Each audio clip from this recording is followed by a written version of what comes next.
क्या मध्यकालीन भारत में मराठा साम्राज्य और हिंदवी स्वराज की नींव रखने वाले छत्रपति शिवाजी निरक्षर थे? वह सम्राट जिसके स्वराज्य की संकल्पना ने उसके साम्राज्य को 1759 में पूरे भारत में फैला दिया। वह योद्धा जिसने 400 युद्धपोतों की एक आधुनिक नौसेना बनाई। 15 वर्ष की छोटी अवस्था में विशाल मुगल साम्राज्य के सामने मराठा साम्राज्य की नींव रखी। क्या वह पढ़ने लिखने में असमर्थ था?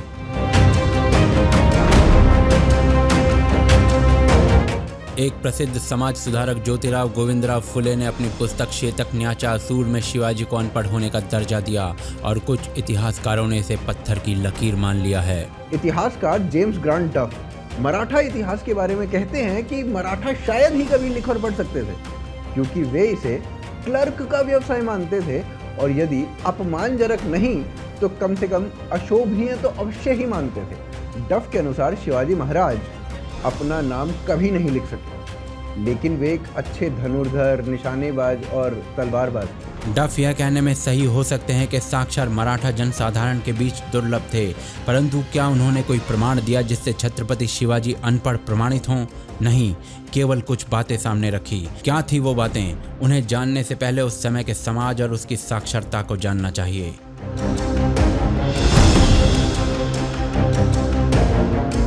ब्रिटिश कालखंड से पूर्व महाराष्ट्र में ब्राह्मण और प्रभु नाम की दो प्रमुख मुंशी जातियां थीं।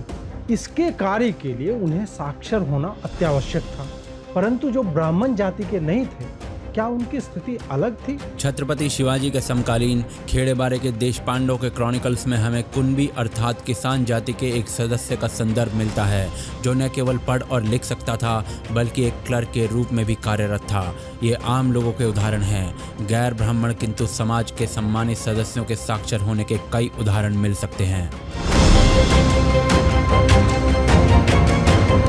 राजा राम, उनकी पत्नी ताराबाई, शाहू राजा राम के पुत्र संभाजी, मल्हार राव होलकर, महादजी शिंदे और अहिल्याबाई होलकर, इन जैसे गैर ब्राह्मण कुलीन परिवारों के सदस्य की हस्तलिपियां मौजूद हैं। यह ध्यान दिया जा सकता है कि इनमें से कई महिला थी, इसीलिए एक सेना नायक शाहजी भोसले का बेटा शिवाजी महाराज वो अनपढ़ था। ये पर्याप्त अकाट्य साक्ष्य द्वारा समर्थित होना चाहिए, जो ग्रांट डफ प्रदान करने में विफल रहते हैं। प्रसिद्ध इतिहासकार जादुनाथ सरकार ने भी छत्रपति शिवाजी को अनपढ़ बताया। उनका कथन है कि साक्ष्य का वजन इस दृष्टिकोण के पक्ष में है कि छत्रपति शिवाजी मध्यकालीन भारत के 3 अन्य नायकों अकबर, हैदर अली और रणजीत सिंह की तरह अनपढ़ थे। इतिहासकार छत्रपति शिवाजी महाराज को निरक्षर कहने के प्रमुख रूप से 2 तर्क देते हैं। क्या ये तर्क प्रामाणिकता के आधार पर हैं या केवल कल्पना के आधार पर, या केवल मानव मस्तिष्क में संशय उत्पन्न करने का खेल? जानेंगे इतिहास को खरोच कर सत्य बाहर निकालने वाले इस प्रकरण में।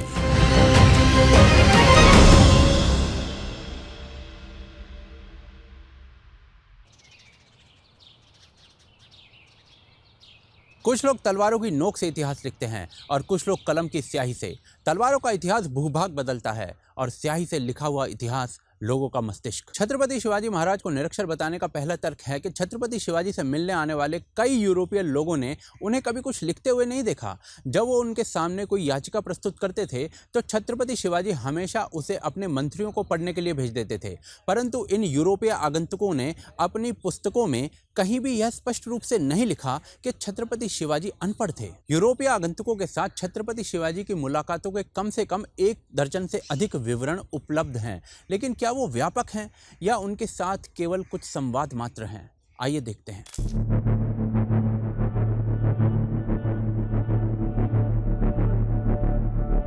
कुछ यूरोपीय आगंतुकों ने छत्रपति शिवाजी की कद काठी के बारे में लिखा है, परंतु यह विवरण लिखने वाले यूरोपीय आगंतुक छत्रपति शिवाजी से कभी मिले नहीं थे। तो क्या उनका लिखा हुआ विवरण एक प्रमाण के रूप में माना जा सकता है? कुछ इसी प्रकार से छत्रपति शिवाजी की साक्षरता की गवाही देने वाले तथ्यों की अनुपस्थिति यह प्रमाणित नहीं कर सकती कि छत्रपति शिवाजी पढ़ या लिख नहीं सकते थे, और इसके कई कारण हैं। यूरोपीय यात्री आदि इस अवधि में कई अन्य भारतीयों से मिले, किंतु उनकी साक्षरता का कोई वर्णन नहीं किया।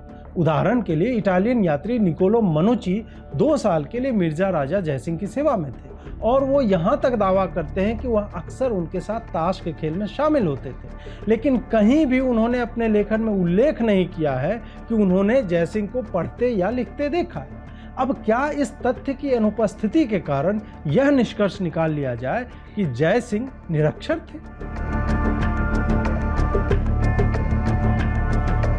छत्रपति शिवाजी के मामले में भी यही तर्क लागू होना चाहिए। जादूनाथ सरकार यह भी कहते हैं कि जब भी यूरोपीय आगंतुक शिवाजी को कोई याचिका सौंपते थे तो वो उन्हें अपने मंत्रियों को पढ़कर सुनाने के लिए सौंप देते थे। हालांकि इसका केवल एक उदाहरण है जहां पर ऐसा हुआ था, जब जॉन चाइल्ड शिवाजी से मिले थे। राजापुर कारखाने के जॉन चाइल्ड सहित कुछ अंग्रेजों ने 25 मार्च 1675 को राजापुर में शिवाजी महाराज से मुलाकात की, जिसमें जॉन चाइल्ड ने अपने दस्तावेजों और इच्छाओं को प्रस्तुत किया, जिसे पढ़कर छत्रपति शिवाजी महाराज को सुनाया गया और शिवाजी महाराज ने उत्तर दिया कि वह जल्द ही इसके संबंध में एक फरमान जारी कर देंगे। यह अकेला उदाहरण यह कहने के लिए पर्याप्त नहीं है कि छत्रपति शिवाजी महाराज अनपढ़ थे। इसके अलावा भारतीय दरबारों में मंत्रियों द्वारा राजा को भेजे गए पत्रों या याचिकाओं को पढ़कर सुनना भी आम प्रथा थी, जैसा कि मुगल और बीजापुर के दरबारों के वृतांत भी स्पष्ट रूप से दिखाते हैं। यह पहला तर्क था। दूसरा तर्क आगे देखते हैं। इतिहासकारों का दूसरा तर्क है कि छत्रपति शिवाजी की लिखावट वाले कोई दस्तावेज मौजूद नहीं होना उनकी निरक्षरता का प्रमाण बताता है। उनके स्वयं के हाथ से लिखे गए किसी भी लेख का रिकॉर्ड नहीं है। भारत में विरले ही शासकों ने अपने पत्र स्वयं लिखे। उनके शास्त्री या लिपिक वास्तविक लेखन करते थे। किसी पत्र के लेखक होने की गवाही में उस व्यक्ति के हस्ताक्षर जोड़ना एक आधुनिक प्रथा है। यह पूर्व ब्रिटिश भारत में प्रचलित नहीं थी। प्रमाणिकता के रूप में पत्रों पर मुहर लगी होती थी। ऐसे में छत्रपति शिवाजी के लिखे किसी पत्र का उपलब्ध ना होना क्या उनके पढ़े लिखे ना होने का प्रमाण है? और क्या ऐसे छत्रपति शिवाजी के अतिरिक्त और भी शासकों के साथ होता था?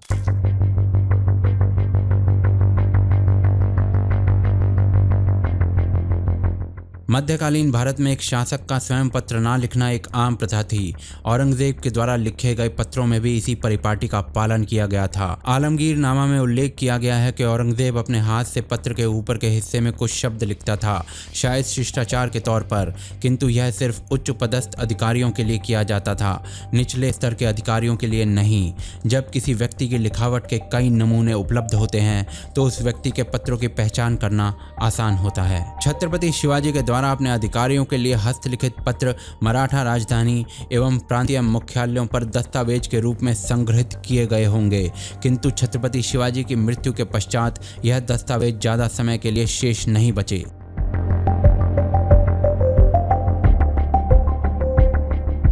आधुनिक शोधकर्ताओं द्वारा खोजे गए पत्र निजी अभिलेखागार में पाए गए थे और उनमें से अधिकांश में निचले मराठा अधिकारियों द्वारा परिवारों को अनुदान या पुरस्कार से संबंधित आदेश थे और इसमें इन सारे पत्रों में शिवाजी की लिखावट होने की संभावना नहीं है। छत्रपति शिवाजी महाराज के समय के लगभग 200 पत्र अब तक प्राप्त हो चुके हैं, जिनमें से लगभग 125 ओरिजिनल हैं और शेष कॉपीज हैं। कॉपीज में स्पष्ट रूप से मूल लेखक की लिखावट नहीं होगी और अधिकांश ओरिजिनल पत्रों में अनुदान, पुरस्कार, निर्णय या ऐसे अन्य मुद्दों से संबंधित लेख हैं और इस प्रकार ये केवल शिवाजी महाराज के प्रशासनिक कार्यालयों के पत्रों के रूप में हैं, कोई पर्सनल लेटर नहीं। परिस्थितियों के कारण छत्रपति शिवाजी की लिखावट वाले पत्र कभी खोजे नहीं जा सके, परंतु इससे यह निष्कर्ष नहीं निकलता कि छत्रपति शिवाजी निरक्षर थे। कई अन्य ऐसे उदाहरण हैं जहां ऐतिहासिक आंकड़ों की लिखावट नहीं मिली है। उदाहरण के लिए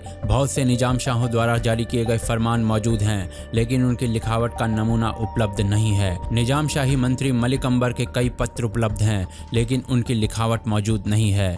यहाँ तक कि 17वीं शताब्दी के कवि वामन पंडित ने भी अपनी लिखावट का कोई नमूना नहीं छोड़ा है। शिव भारत के रचयिता परमानंद जी के स्वयं अपने हाथों से भी लिखा कुछ उपलब्ध नहीं है, न ही गागा भट्ट के, जो दोनों ही शिवाजी महाराज के राज्याभिषेक में शामिल थे।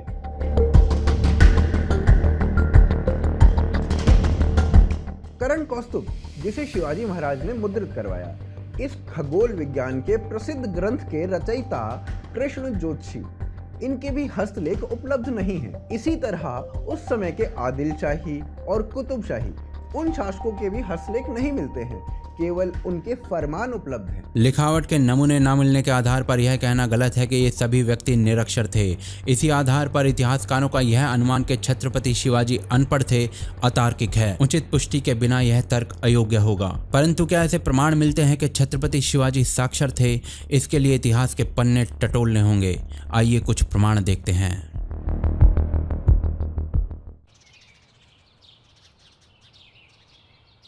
जयराम पिंडे कवि थे। उनके द्वारा लिखी गई राम माधव विलास में एक सभा का वर्णन करते हैं। यह सभा थी छत्रपति शिवाजी महाराज के पिता शाहजी भोंसले की। उस समय दरबारों में पंक्तियों एवं छंदों के द्वारा पहेली निर्माण एवं पहेलियां हल करना एक सामान्य प्रथा थी। अतः इसी सभा में शाहजी ने कुछ संस्कृत पंक्तियों की पहेली बनाकर जयराम जी को पेश की और जयराम जी ने तुरंत संस्कृत की पंक्तियों को पूरा करके पहेलियों को हल कर दिया। शाहजी उस छंद से प्रसन्न हुए, किंतु उन्होंने जयराम जी के विद्वत्ता का निरीक्षण करने के लिए दरबार के अन्य कवियों और विद्वान लोगों से जयराम जी से पहेलियां पूछने के लिए कह दिया। तत्पश्चात सभा में 15 अन्य लोगों ने संस्कृत पहेली प्रस्तुत की और शाहजी के पुत्र एवं शिवाजी के भाई संभाजी उनमें से एक थे। दरबार के एक अन्य कवि ने भी शाहजी के पुत्र वेंको जी की प्रशंसा में एक दोहा सुनाया। जयराम जी ने तुरंत एक और दोहे की रचना की और दूसरी पंक्ति को एको जी के प्रशंसा में बदल दिया। जयराम जी ने शाहजी के दूसरे बेटे कोया जी को भी उन्हीं पहेलियों को सुनाया था, जिन्हें उन्होंने सभा में सबके समक्ष हल कर दिया। एक मराठी भाषी क्षेत्र में शाहजी के पुत्र और छत्रपति शिवाजी के भाइयों के द्वारा संस्कृत की पंक्तियां बनाना, इससे क्या समझ में आता है? इस संदर्भ में ऐसी संभावना दिखती है कि शाहजी और उनके पुत्र संभाजी, एकोजी और कोया जी सभी संस्कृत समझते और जानते थे। परंतु चलिए संभावनाओं से आगे का रास्ता देखते हैं।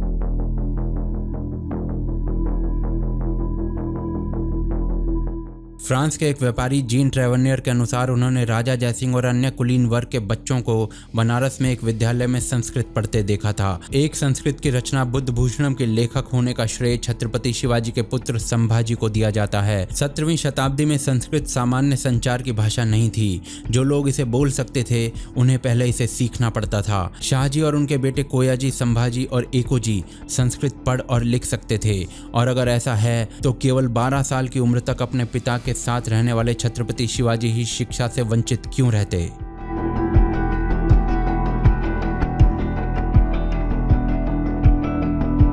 शाहजी ने 1630 से 1636 के बीच एक व्यस्त जीवन व्यतीत किया, लेकिन इसका अर्थ यह बिल्कुल नहीं है कि उनके घरेलू गतिविधियों में ठहराव आ गया होगा। यह निश्चित है कि शाहजी ने शिवाजी महाराज को वर्णानुक्रम में शिक्षा दिलाने के लिए व्यवस्था की होगी।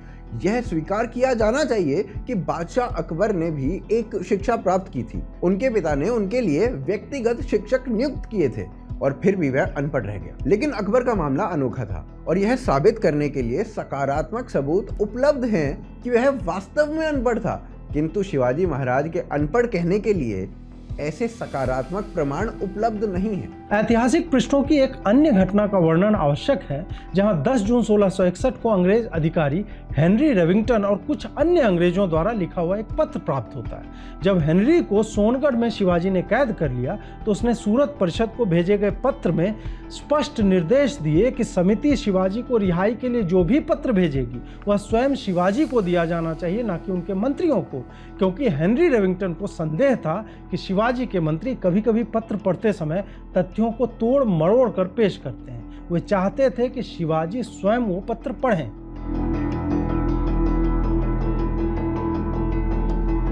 इस तथ्य से पता चलता है कि ये अंग्रेज जो वास्तव में छत्रपति शिवाजी से मिले थे मानते थे कि छत्रपति शिवाजी पढ़ सकते हैं, जबकि उन्होंने यह कभी नहीं कहा था कि उन्होंने वास्तव में छत्रपति शिवाजी को पढ़ते या लिखते हुए देखा है।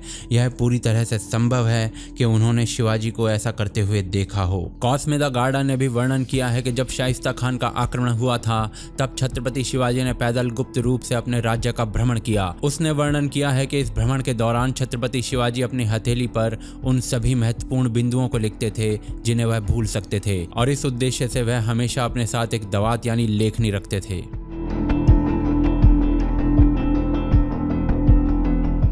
यह वर्णन हालांकि संभवतः काल्पनिक है, परंतु यह दिखाने के लिए पर्याप्त है कि Cosme the Garda Chhatrapati Shivaji को साक्षर मानते थे और उन्होंने इसके विपरीत छत्रपति शिवाजी के निरक्षर होने जैसी कोई बात नहीं सुनी थी।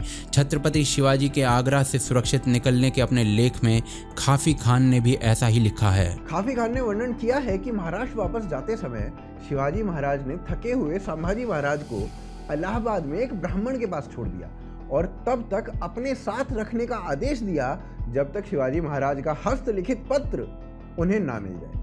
और इस घटनाक्रम की सच्चाई को यदि नकार भी दिया जाए तो इस बात से ये तो स्पष्ट हो जाता है कि खाफी खान भी शिवाजी महाराज को साक्षर मानता था। 19वीं सदी के इतिहासकार चिटनीस का भी मानना है कि छत्रपति शिवाजी साक्षर थे। चिटनीस क्रॉनिकल्स में शिवाजी द्वारा अपनी शिक्षा के दौरान सीखी गई कलाओं का वर्णन है, जिसमें लेखन, घुड़सवारी, कुश्ती, तीरंदाजी और शास्त्रों के उपयोग का वर्णन है।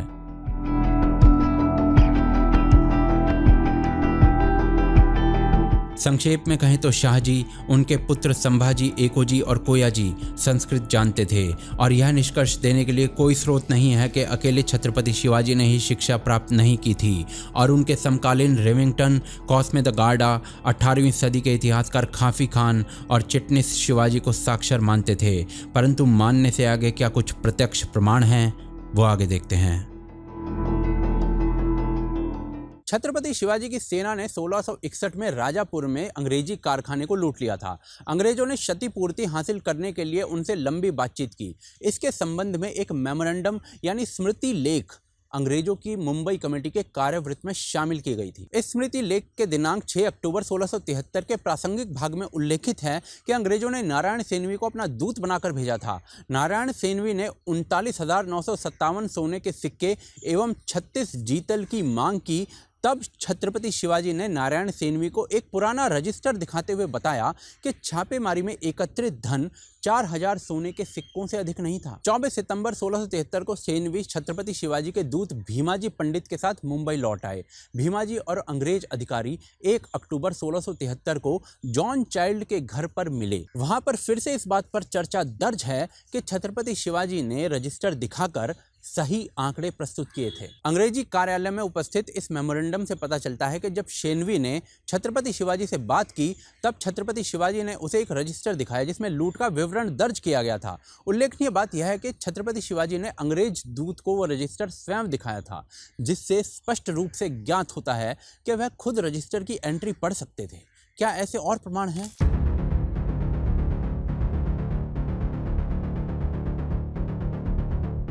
छत्रपति शिवाजी महाराज की पहली आधिकारिक रूप से प्रकाशित जीवनी श्री शिव भारत में उल्लेखित है कि जैसे ही शिवाजी 7 वर्ष के हुए, शाहजी ने सोचा कि उनका पुत्र वर्णमाला का अध्ययन शुरू करने के योग्य हो गया है। तदनुसार शिवाजी को उनकी उम्र के अन्य बालकों के साथ एक शिक्षक को सौंप दिया गया था। शिव भारत का मूल वर्णन छत्रपति शिवाजी महाराज के बारे में कुछ ऐसा है। इससे पहले कि शिक्षक पहले अक्षर को बोल रहा होता, यह बच्चा दूसरा अक्षर लिख चुका होता। शिक्षक को इस बुद्धिमान, अच्छे व्यवहार वाले, सुंदर और करिश्माई छोटे राजकुमार पर गर्व था, जिसने इतनी शीघ्र वर्णमाला सीख ली और शिक्षक के लिए यह एक असाधारण बच्चा था। साक्ष्य के 2 टुकड़े छत्रपति शिवाजी की लिखावट के सभी नमूनों से अधिक मायने रखते हैं।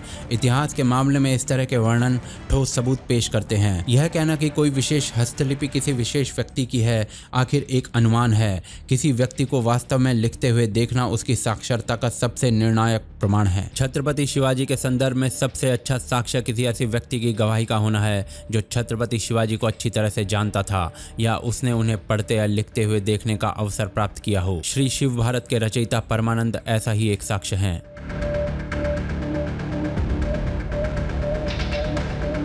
यह कहना पर्याप्त नहीं होगा कि सर जादूनाथ सरकार ने छत्रपति शिवाजी की साक्षरता के प्रमाण के रूप में शिव भारत को स्वीकार नहीं किया, क्योंकि उनकी राय में एक संरक्षक की प्रशंसा के रूप में रचा गया महाकाव्य इतिहास के स्रोत के रूप में योग्य नहीं हो सकता। जादूनाथ सरकार ने शिव भारत को पूरी तरह से खारिज भी नहीं किया। Shivaji his life and times में 1661 के कोंकण अभियान के अपने वर्णन के लिए वो इसे पर्याप्त विश्वसनीय मानते हैं। यदि ऐसा है तो उसी महाकाव्य में प्रकट होने वाला कथन कि शिवाजी ने लिपि सीखी थी वह क्यों अस्वीकार्य होना चाहिए।